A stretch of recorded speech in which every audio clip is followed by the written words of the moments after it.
ಗ್ಯಾರಂಟಿಗಳು ನೀವೇನು ಅನೌನ್ಸ್ ಮಾಡಿದ್ರೆ ಆ ಗ್ಯಾರಂಟಿಗಳನ್ನ ಕೊಟ್ಟೇ ಇಲ್ಲ.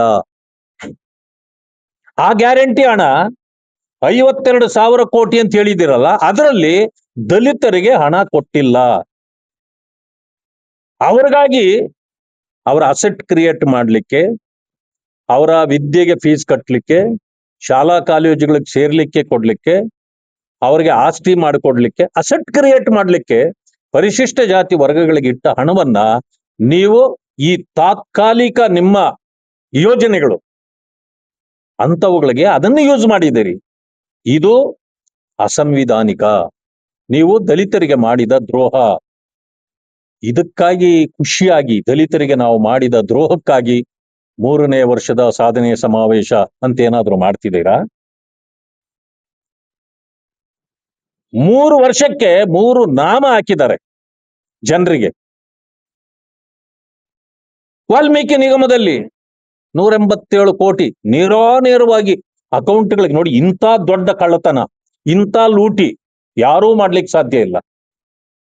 ಲಂಚ ಹೊಡಿಬಹುದು, ಅದನ್ನ ಮಾತ್ರ ನೋಡಿದ್ವಿ.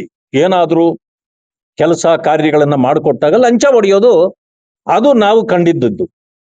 ಈಗ ಸರ್ಕಾರಿ ಖಜಾನೆ ಹಣವನ್ನ ಇವರು ವೈಯಕ್ತಿಕ ಖಾತೆಗಳಿಗೆ ವರ್ಗಾವಣೆ ಮಾಡ್ಕೊಳ್ತಾರಲ್ಲ, ಇದಕ್ಕಿಂತ ದೊಡ್ಡ ಕಳ್ಳತನ, ದ್ರೋಹ, ಲೂಟಿ ಯಾರು ಮಾಡ್ಲಿಕ್ಕೆ ಸಾಧ್ಯ ಇಲ್ಲ. ಇದು ಕಾಂಗ್ರೆಸ್ನವರಿಗೆ ಮಾತ್ರ ಮಾಡ್ಲಿಕ್ಕೆ ಸಾಧ್ಯ ಇರತಕ್ಕಂಥ. ಸಿಕ್ಕಾಕೊಂಡ್ರು. ಇನ್ನೂ ಎನ್ಕ್ವೈರಿ CBI ಇದು ನಡೀತಾ ಇದೆ.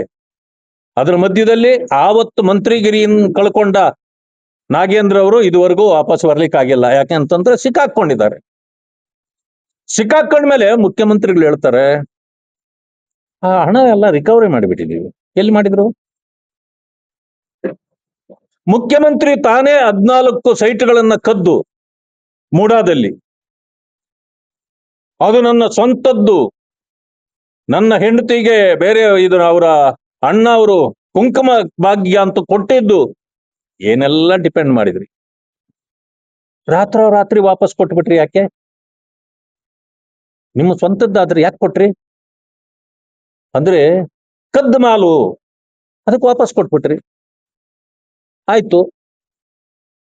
ಯಾರೇ ಕಳ್ಳತನ ಮಾಡಿ ಕದ್ದವರು ಶಿಕ್ಷೆ ಆಗ್ಬೇಕ ಬೇಡ? ಕಾಂಗ್ರೆಸ್ನ ಹೊಸ ನೀತಿ ಹೊಂದಿದೆ, ಯಾರು ಬೇಕಾದ್ರೂ ಇನ್ ಮೇಲೆ ಕದಿಬಹುದು, ಯಾರು ಬೇಕಾದ್ರೂ ಕದಿಬಹುದು. ಮಾಲ್ ವಾಪಸ್ ಕೊಟ್ಬಿಟ್ರೆ ನೋ ಕೇಸ್, ಅವ್ರ ಮೇಲೆ ಕೇಸ್ ಇರಲ್ಲ ಇನ್ನು ಮೇಲೆ. ಯಾಕಂದ್ರೆ ಕಾಂಗ್ರೆಸ್ನ ಹೊಸ ನೀತಿ.